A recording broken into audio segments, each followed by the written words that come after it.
नमस्कार, हमारा राजस्थान बुलेटिन में आप सभी का बहुत बहुत स्वागत है। मैं आपके साथ हर्ष चौधरी। बुलेटिन की शुरुआत करने से पहले एक नजर इस बुलेटिन की अहम सुर्खियों पर। बीजेपी के राजेंद्र राठौड़ का बड़ा बयान, कहा 24 जुलाई को हाईकोर्ट के फैसले के साथ ही वर्तमान सरकार का 12वां भी हो जाएगा। जैसलमेर जिला कलेक्टर का रहा पोखरण दौरा।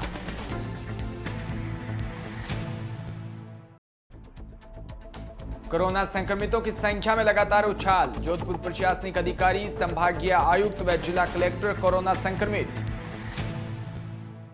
और अब खबरें विस्तार से।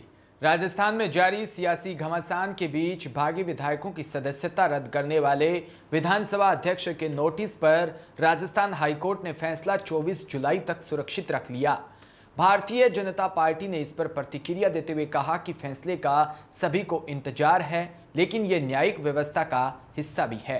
बीजेपी प्रदेशाध्यक्ष सतीश पूनिया ने कहा कि हमें न्यायिक व्यवस्था पर पूरा भरोसा है और 24 जुलाई को अच्छा निर्णय आने की उम्मीद है। वहीं एक निजी चैनल को दिए गए इंटरव्यू में विधानसभा में उपनेता प्रतिपक्ष राजेंद्र राठौड़ ने कहा कि 24 जुलाई को सियासी उठापटक के 12 दिन पूरे हो जाएंगे और इसी दिन कोर्ट का फैसला आएगा। उन्होंने कहा कि 12 दिन का हमारी संस्कृति में खास महत्व है। इसी दिन वर्तमान सरकार का 12वां हो जाएगा। राजेंद्र राठौड़ ने यह भी कहा कि मामला लंबा खींचता जा रहा है और बाड़े में बंद विधायक तड़फड़ा रहे हैं। उन्होंने कहा कि सरकार को साफ करना चाहिए कि बाड़ेबंदी कब तक रहेगी। वहीं चूरू के राजगढ़ एसएचओ विष्णुदत्त बिश्नोई आत्महत्या प्रकरण को लेकर सीबीआई ने कांग्रेस विधायक कृष्णा पूनिया और मुख्यमंत्री के ओएसडी देवाराम सैनी से मंगलवार को पूछताछ की। सीबीआई की इस कार्रवाई पर बीजेपी प्रदेशाध्यक्ष सतीश पूनिया और उपनेता प्रतिपक्ष राजेंद्र राठौड़ ने कहा कि सीबीआई जांच प्रक्रिया का हिस्सा है और इसे सियासी घटनाक्रम से न जोड़ना जाना चाहिए। पूनिया ने कहा कि मामले की जांच सीबीआई को सौंपने की खुद मुख्यमंत्री ने अनुशंसा की थी। वहीं सतीश पूनिया ने कहा कि जब एसओजी और एसीबी कार्रवाई के लिए तत्पर हो सकती है तो सीबीआई भी कार्रवाई के लिए तत्पर हो सकती है।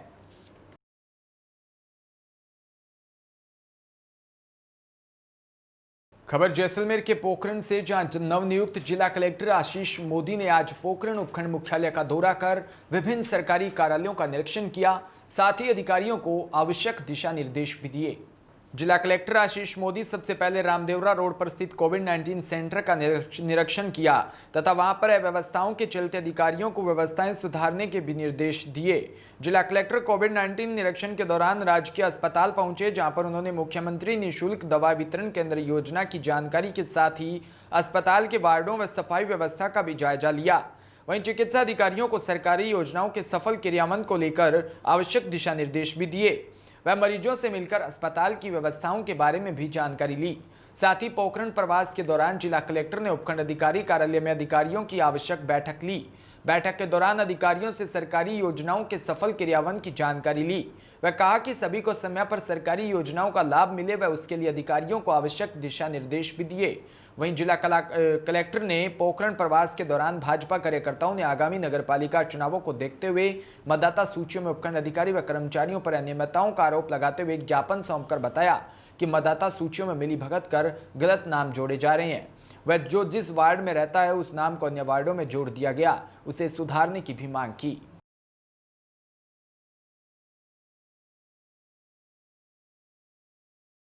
खबर पाली के देसूरी से, जहां सीएचसी में राजकीय चिकित्सालय देसूरी में कोरोना योद्धाओं का सम्मान किया गया। समाजसेवी प्रदीप मीणा के नेतृत्व में doctor Dinesh Meena, doctor Rajesh Rathore, doctor SN Jangde, doctor Satyanarayan, doctor Manju Jingar, तकनीकी सहायक भंवरलाल मीणा, लैब टेक्नीशियन शरीफ मोहम्मद व कुसुम मीणा व प्रयोगशाला सहायक जीवाराम व भाग्यवंती, लैब हेल्पर नारायणलाल व मुकेश हीरागर, समस्त चिकित्सा स्टाफ का स्वागत। बाहर से पधारे साथीगण व खीम सिंह मीणा व रविंद्र, अध्यापक भंवरलाल मीणा व प्रकाश मीणा व शंकर मीणा मौजूद रहे।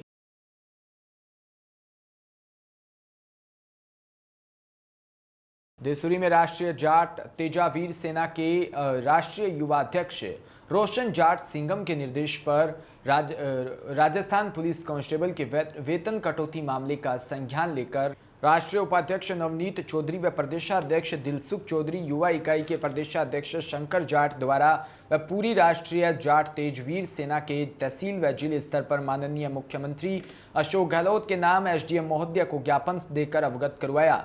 वह हमारे कहा कि हमारे कोरोना वॉरियर्स कांस्टेबल अधिक भुगतान की वसूली को निरस्त करवाकर कोरोना काल में फ्रंटियर पुलिस जो कि 24 घंटे काम करती है उनको 3600 की ग्रेड दी जाए, जिससे उनके मनोबल में वृद्धि हो सके। पूरे तेजवीर सेना हमारे पुलिस कांस्टेबल भाइयों के साथ है। जिस तरह पुलिस कांस्टेबल भाइयों ने कोरोना जैसी महामारी में सड़कों पर उतरकर अपनी सेवा दी, उसी तरह अधिक भुगतान वसूली को निरस्त करे, अन्यथा तेजवीर सेना भी कांस्टेबल भाइयों के लिए सड़क पर उतर सकती है। तो बात अलवर के नारायणपुर से, जहां कस्बे की जयपुर रोड नारायणपुर में ग्रामीण पर्यावरण विकास समिति द्वारा संचालित श्रीमती महादेवी महिला शिक्षण प्रशिक्षण महाविद्यालय के ऑडिटोरियम में बुधवार को थानागाजी ब्लॉक स्तरीय कोरोना योद्धा सम्मान समारोह का आयोजन हुआ।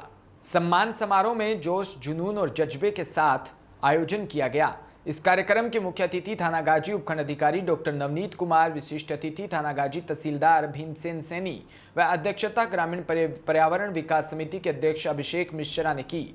वहीं मंच संचालन समिति के कोऑर्डिनेटर गजेंद्र सिंह तंवर ने कहा कि प्रारंभ में अतिथियों द्वारा मां सरस्वती के तस्वीर के सामने दीप प्रज्वलित कर माल्यार्पण कर शुभारंभ किया।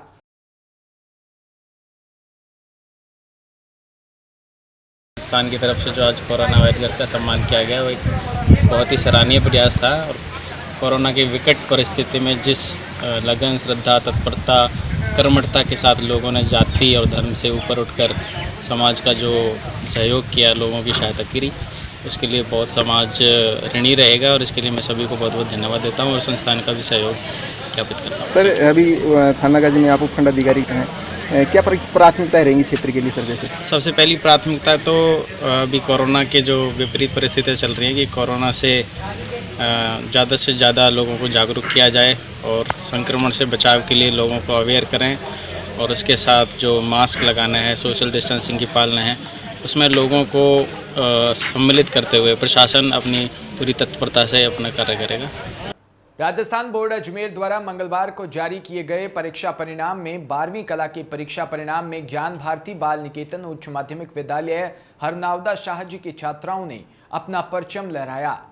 विद्यालय प्रधानाचार्य राकेश छोत्रिया ने बताया कि इस वर्ष राजस्थान बोर्ड अजमेर परीक्षा में विद्यालय के 12वीं का परीक्षा परिणाम 87.50% रहा। इसमें सर्वाधिक अंक ममता लववंशी ने 90.20% प्राप्त कर प्रथम स्थान बनाया, तो वहीं दूसरे स्थान पर आरती मेवाड़ा ने 88.60% अंक प्राप्त किए। तृतीय स्थान पर कमलेश मीणा व सपना लववंशी ने 84.80% अंक प्राप्त कर विद्यालय व परिवार का मान बढ़ाया। ममता लववंशी के पिता करण सिंह लववंशी अपने गांव सौरती में ही पोस्टमैन का कार्य व आरती मेवाड़ा के पिता रामनारायण मेवाड़ा कृषि कार्य करते हैं। बालिकाओं ने अपनी सफलता का श्रेय विद्यालय के गुरुजनों व अपने माता पिता को दिया। इस मौके पर विद्यालय स्टाफ व परिवारजनों ने बालिकाओं का मुंह मीठा करवाकर उज्जवल भविष्य की कामना की।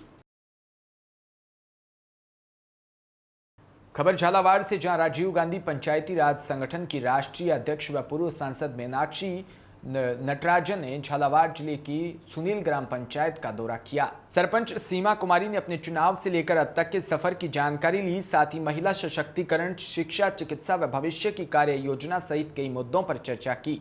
राजीव गांधी पंचायत राज संगठन झालावाड़ की जिलाध्यक्ष इमरोज खान ने बताया कि मीनाक्षी नटराजन पंचायत राज को सशक्त करने के लिए पूरे देश में कार्य कर रही है।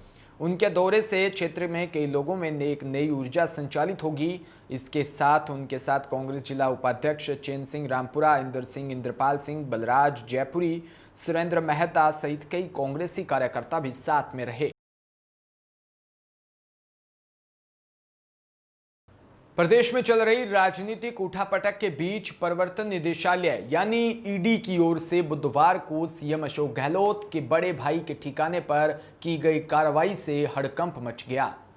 ईडी ने गहलोत के बड़े भाई अग्रसेन गहलोत के पावटा चौराहे पर स्थित दुकान और 9 मील पर उसके स्थान, मकान सहित फार्म हाउस पर छापा मारा।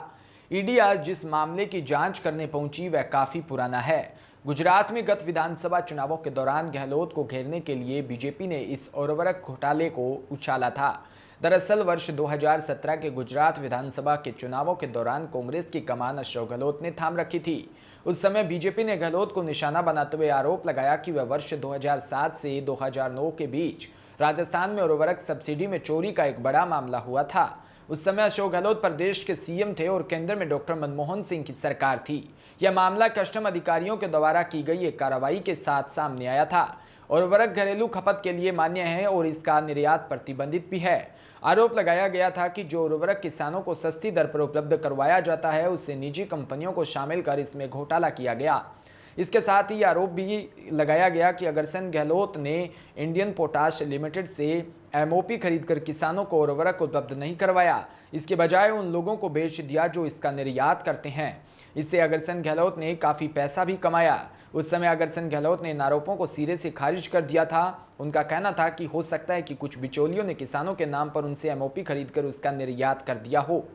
उन्होंने किसी बिचौलियों को सीधे एमओपी नहीं बेचा। इसी मामले में हुई वित्तीय अनियमितताओं की जांच करने के लिए आज ईडी अगरसेन गहलोत के घर पहुंची। ईडी अपना ऑपरेशन जारी रखे हुए है। अगरसेन गहलोत का खाद बीज का व्यवसाय है। ईडी की इस कार्रवाई से पहले कल गहलोत ने जोधपुर में अपने परिवारजनों के खिलाफ ईडी की कार्रवाई के संकेत भी दिए थे।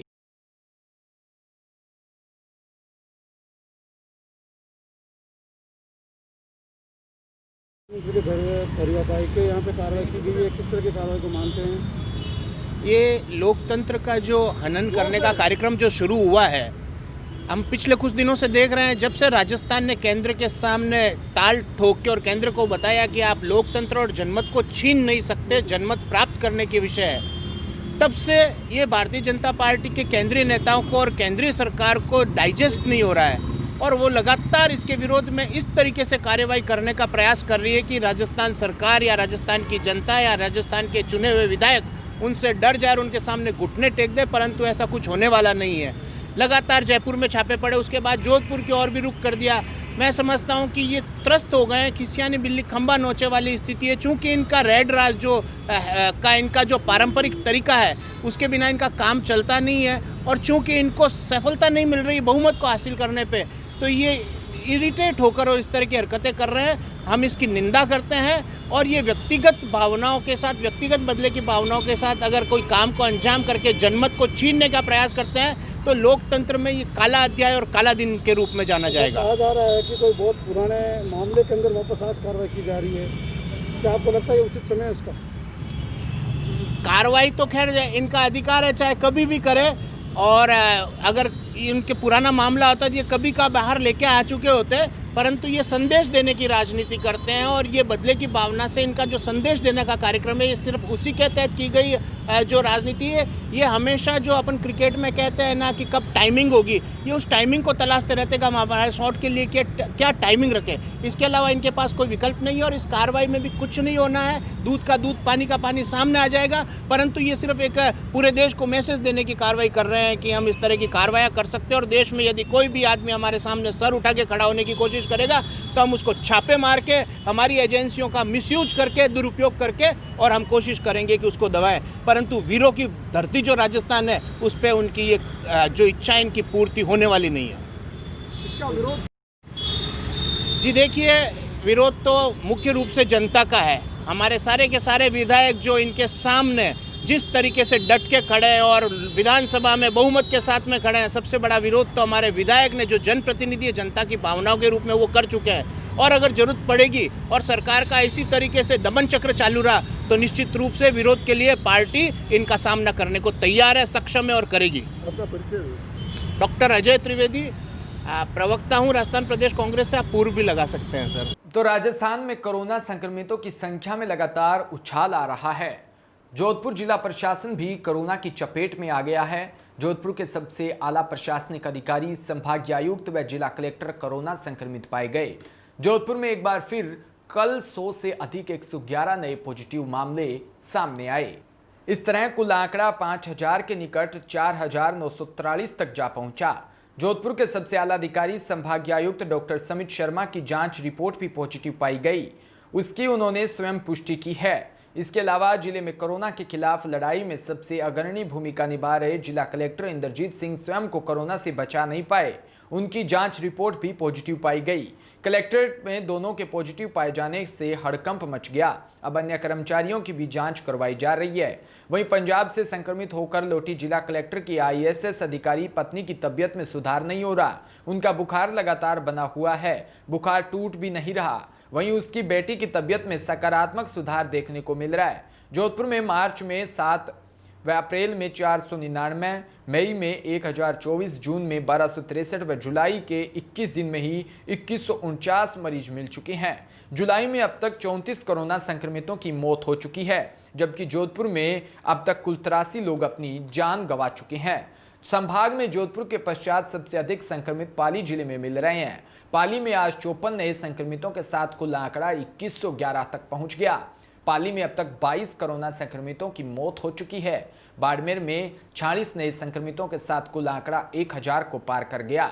जालोर में 69 नए मरीज सामने आने से कुल संख्या 953 तक पहुंची जा चुकी है। सिरोही में 32 नए रोगियों के साथ कुल संख्या बढ़कर 772 हो गई और जैसलमेर में कल कोई नया मरीज नहीं मिला।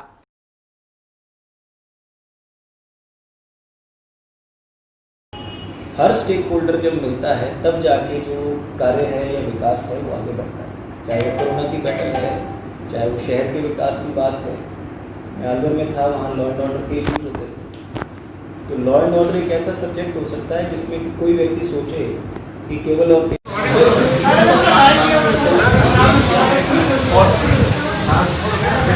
निगम में भी सुरेश जी हैं, उनकी आपको पता ही तबीयत ठीक है। नए यंग ऑफिसर लगाए हैं पाली से जो आ रहे हैं, रोहिताश जी। मेरे ख्याल से शहर वाला जो स्थिति है उसमें कोशिश थोड़ी आगे लीजिए।